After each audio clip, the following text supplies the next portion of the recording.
Kryetari i Sarajit paralajmëroi se tenderi për rreth rrotullimin në hyrje të komunës dhe urën do të hapet së shpejti.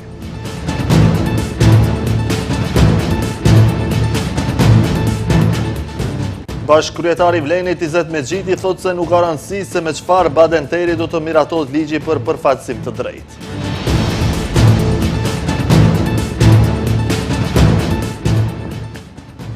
Qytetarët e Kosovës votojnë sot në zgjedhjet e parakohshme parlamentare. Në garën janë 21 subjekte politike.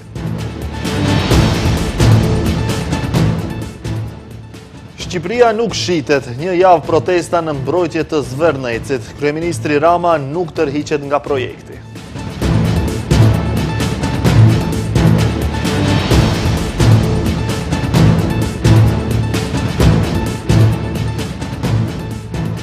Shëndetje shikues të nderuar, jemi me lajmet në televizionin Shenja. Kryetari i komunës së Sarajit Muhamet Elmazi sërish tha se së shpejti qyteti i Shkupit do të hap tenderin për ndërtimin e rreth rrotullimit në hyrje të Sarajit si dhe një urë të re lidhëse.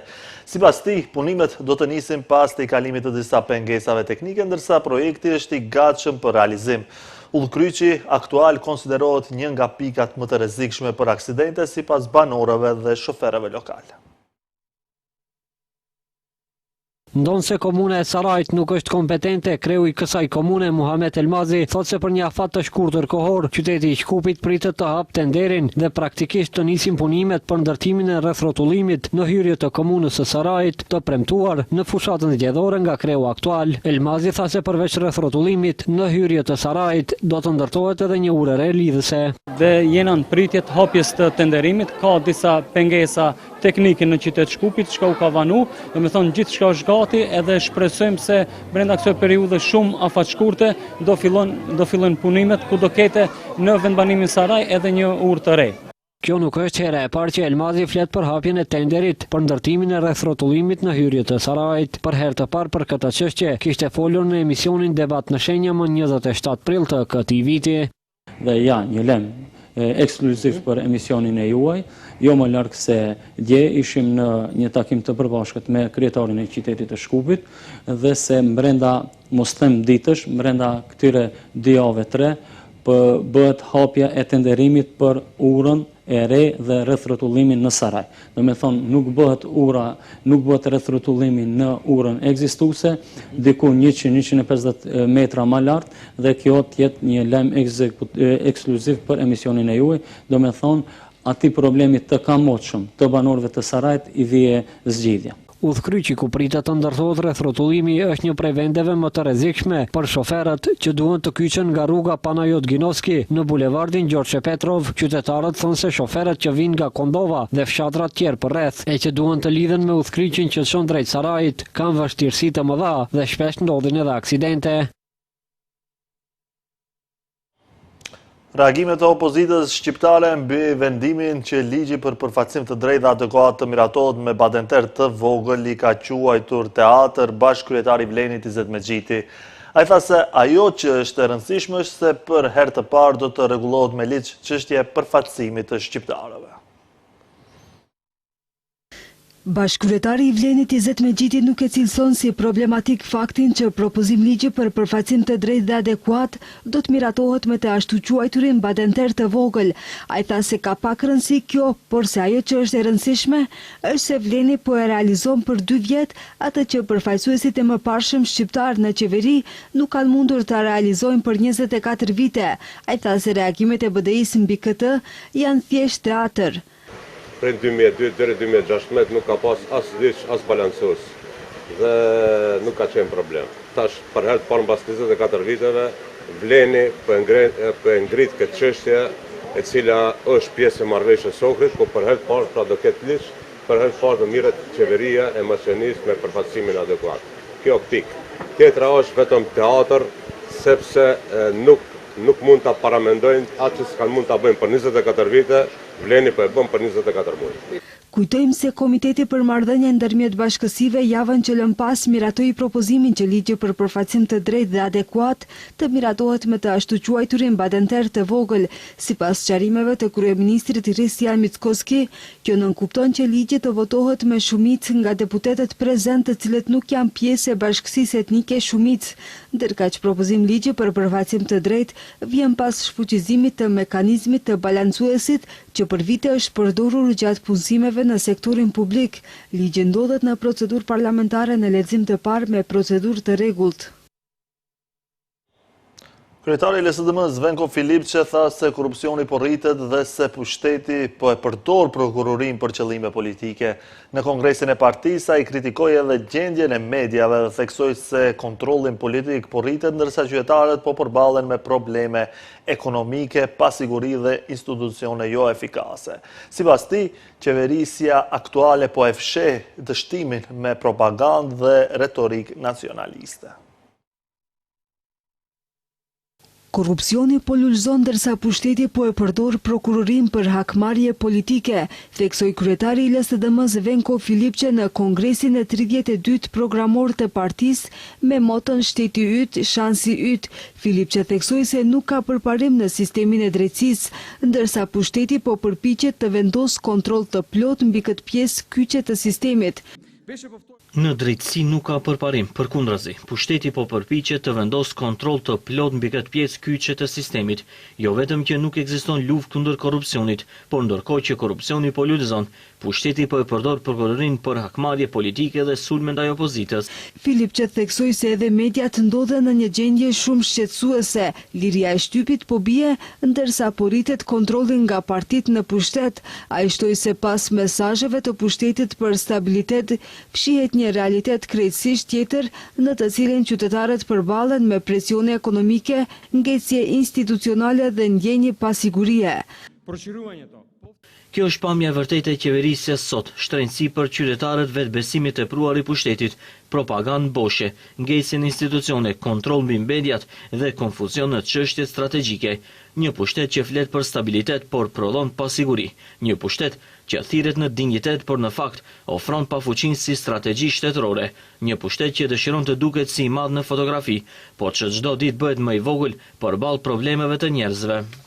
Ajo që është e rrezikshme sipas Filipçes është se gjithë dobësia, dështimi dhe paaftësia po fshihen pas retorikës nacionaliste, pasi siç thot ai, më e lehta është që dështimi të mbulohet me zhurma.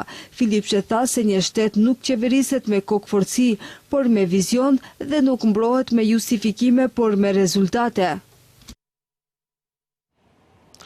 Sistemi për lëshimin dhe kontrollin e licencave do të digitalizohet plotësisht. Ministri i Transformimit Digital Stefan Andonovski prezantoi sistemin e ri Smart Licenca. Ky model do të mundësojë verifikim të lehtë dhe të shpejtë të vlefshmërisë të dokumenteve, duke rritur transparencën, efikasitetin dhe sigurinë në procedurat administrative. Ministri i Transformimit Digital Stefan Andonovski prezantoi sistemin e ri Smart Licenca, i cili mundson lëshimin, verifikimin dhe monitorimin elektronik të licencave përmes një regjistri digital dhe kodit QR. Me një skanim të vetëm, qytetarët, kompanitë dhe institucionet do të mund të kontrollojnë menjëherë statusin e një licence nëse është e vlefshme, e skaduar, e pezulluar apo e anuluar. Sipas ministrit, sistemi eliminon nevojën për dokumente në letër dhe bën procesin më të shpejt, më transparent dhe më të sigurt. Në vend të një dokumenti që bartet, fotokopiohet, dërgohet dhe verifikohet me vështirësi, po vendosim një model ku ekziston një regjistrim zyrtar elektronik, i lidhur me një kod QR dhe me një regjistër elektronik që tregon gjendjen e saktë aktuale. Projekti pilot tashmë është zbatuar në Ministrinë e Transformimit Digital për ofruesit e shërbimeve të besueshmërisë elektronike, ndërkaq në një fazë të avancuar zhvillimi dhe testimi janë edhe licencat e Ministrisë e Ekonomisë dhe Punës, të cilat kanë të bëjnë me klubet e natës, diskotekat, kabaret, baret dhe hotelet. Pritet që testimi të përfundojë deri në fund të qershorit. Andonovski theksoi se smart licencat mund të zbatohen edhe në sektor të tjerë si transporti, hotelieria, sigurimet, urbanizmi dhe lejet e ndërtimit. Qëllimi ynë është që shteti të ndalojë së kërkuari nga qytetarët dhe kompanitë të jenë korrier të dokumenteve. Shteti duhet të sigurojë që të dhënat të jenë të sakta, të qasshme, të verifikueshme dhe të sigurta. Ministri theksoi se smart licensat janë një shembull konkret se si digitalizimi sjell vlerë reale, më pak letër, më pak burokraci, më shumë besim, verifikim më të shpejtë dhe llogaridhënie më të madhe. Kryetari i Komunës së Çajirit, Izet Mexhiti, paralemroi nisjen e procedurave për krijimin e një biblioteke dhe leximore moderne në gjuhën shqipe në hapësirën mbi sheshin Skënderbeu. Qëllimi është që konstruksioni ekzistues të ketë funksion kulturor dhe arsimor. Libri nuk është e kaluar por e ardhme. Me këtë mesazh, kryetari i Komunës së Çajirit, Izet Mexhiti, e cilësoi panairin shqiptar të librit Shkup 2026 si një nga ngjarjet më të rëndësishme kulturore të organizuara në Shkup. Për 4 ditë me radhë, sheshi Skënderbeu u kthye në një hapësirë të kulturës, dijes dhe gjuhës shqipe, duke mbledhur autor, botues dhe mijëra vizitorë nga vendi dhe rajoni. Mexhiti paralajmëroi edhe nisjen e procedurave për krijimin e një biblioteke dhe leximoreje moderne në gjuhën shqipe në hapësirën mbi sheshin Skënderbeu. Ai vlerëson se hapësira mbi sheshin Skënderbeu duhet të jetë një qendër e gjallë e dijes, vend për nxënës dhe student, vend për promovime, debate dhe mbrëmje letrare, vend për librin shqip, por edhe për dialog kulturor, vend ku të rinj do të kenë qasje në literaturë, përmbajtje moderne, resurse digjitale dhe programe kreative. Ky panair dëshmoj se kur ka vizion për kushtim dhe organizim të mirë, kultura bëhet e gjallë. Nuk mbetet e mbyllur në salla dhe kabinete, por del mes qytetarëve. Sheshi Skënderbeu këtë ditë ishte dëshmi e kësaj. Po kjo është vetëm një pjesë e vizionit më të gjerë që po ndërtojmë për Çajirin. Prandaj sot, si vazhdim i kësaj nisme kulturore, dua të paralajmëroj edhe një hap tjetër të rëndësishëm. Komuna e Çajirit do të nisë procedurën për përgatitjen e projektit për një leximore bibliotek me libra në gjuhën shqipe. Qëllimi ynë është që hapësira mbi sheshin Skënderbeu, ku ekziston një konstruksion me potencial transformimi, të marrë një funksion të ri kulturor dhe arsimor. Ndërkaq, kujtojmë se në këtë panair morën pjesë 55 shtëpi botuese nga Maqedonia e Veriut, Republika e Kosovës dhe Republika e Shqipërisë, ku u prezantuan mijëra tituj, u zhvilluan takime me autor, promovime, biseda letrare dhe aktivitete kulturore, si dhe u ndan 5 çmime të mëdha dhe 2 të tjerë special.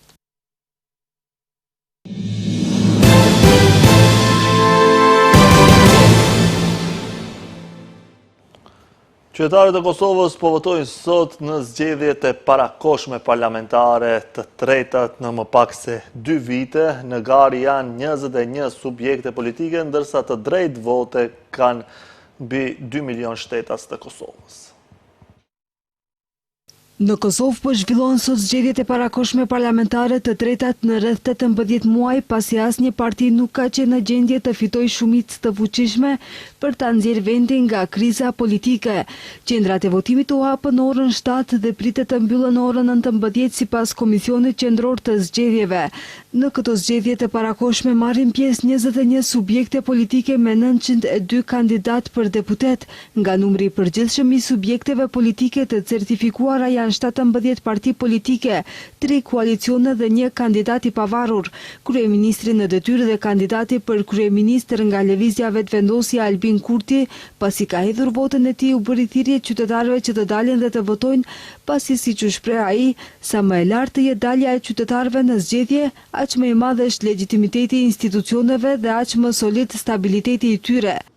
Sot vendosin ata që votojnë, prandaj edhe u bëj thirrje qytetarëve të Republikës Kosovës që ta ushtrojnë të drejtën e tyre demokratike, ta përdorin mundësinë qytetare të përcaktohen për përbërjen e ardhshme të Kuvendit të Republikës në legjislaturën e 11. Sipas të dhënave nga lista votuese, numri i qytetarëve me të drejtë vote në vend votime në Republikën e Kosovës është 1.9 milion votues. Procesi zgjedhor brenda Kosovës do të zhvillohet në 949 qendra të votimit me gjithsej 2550 vend votime, prej të cilave 911 qendra me 2498 vend votime për votimin e rregullt dhe 38 qendra nga një për çdo komunë me 52 vend votime për të mundësuar votimin me kusht. Edhe këto zgjedhje po monitorohen nga vëzhgues vendor dhe ndërkombëtar me qëllim të garantimit të një procesi të rregullt, të lirë dhe demokratik.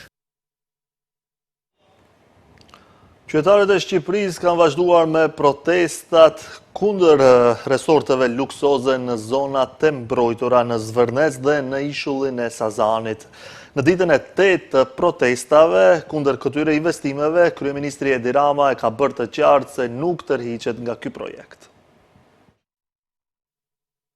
Me sloganin Shqipëria nuk shitet, qytetarët e Shqipërisë kanë vijuar për një javë rresht valën e protestave në mbrojtje të zonës së Zvërnecit.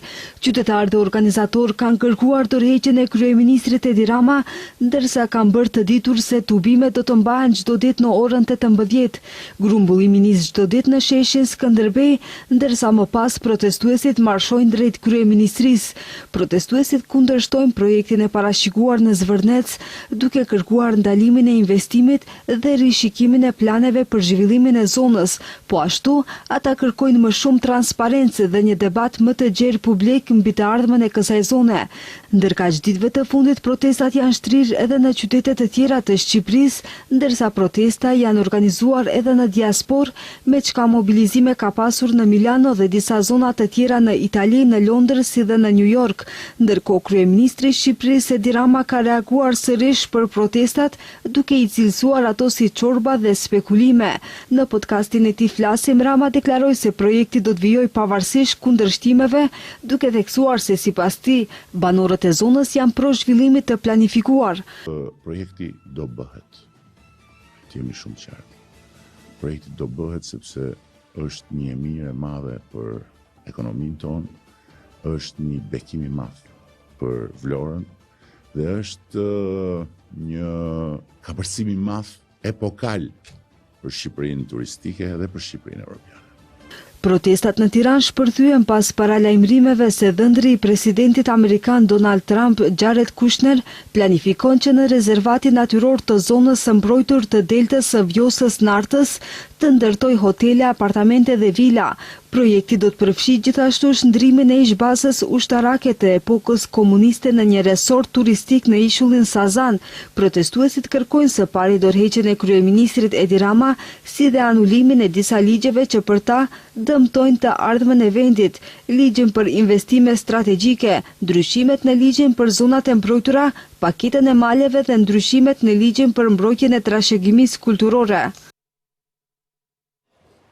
Një foshnjë palestineze vetëm 7 muajshe ka humbur jetën, ndërsa prindërit e saj janë plagosur nga të shtënat e ushtrisë izraelite në qytetin e Hebronit në bregun perëndimor të pushtuar. Familjarët tregojnë se po udhtonin me automjetet pranë pikës së kontrollit 17 në zonën Tel Rumeida, kur vunë re automjete dhe ushtar izraelit në distancë. Sipas gjyqes së foshnjës, familja ndaloi mjetin, por pak qaste më vonë u dëgjuan të shtëna drejt tyre. Ajo deklaroi se fillimisht menduan se bëhet fjalë për të shtëna paralajmëruese, por një plumb goditi foshnjën në fytyrë dhe kokë.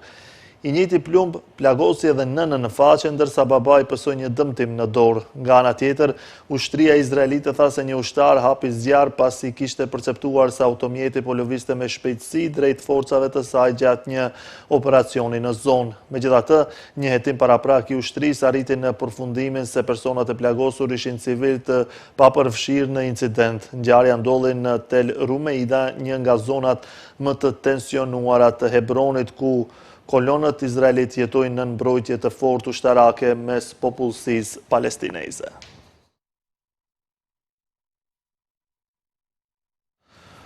Oficer të lartë të policisë libaneze janë midis 12 të personave të vrarë në sulmet izraelite dhe në të gjithë Libanin jugor, disa ditë pasi vendet ranë dakord për një armëpushim me kusht gjatë bisedimeve të ndërmjetësuara nga Shtetet e Bashkuara. Ushtria e Libanit tha se një general brigade, një kapiten dhe një ushtar u vranë në një sulm izraelit ndaj një automjeti ushtarak. Ushtria izraelite tha se sulmi i së shtunës ishte në një zonë aktive luftimi dhe se lëvizja në një zonë luftimi kërkon koordinim me ushtrin izraelite. Ajo shtoi se incidenti mbetet në nënhetim. Ushtria libaneze tha se vazhdimi i agresionit të qëllimshëm dhe të përsëritur brutal izraelit synon të pengoj të gjitha përpjekjet për të arritur një zgjidhje. Presidenti i Libanit Josep Aoun e dënoi sulmin si një shkelje flagrante të sovranitetit libanez dhe të ligjeve e normave ndërkombëtare. Kryeministri libanez e përshkroi atë si një krim të shëmtuar dhe një sulm ndaj Libanit dhe të gjithë popullit libanez.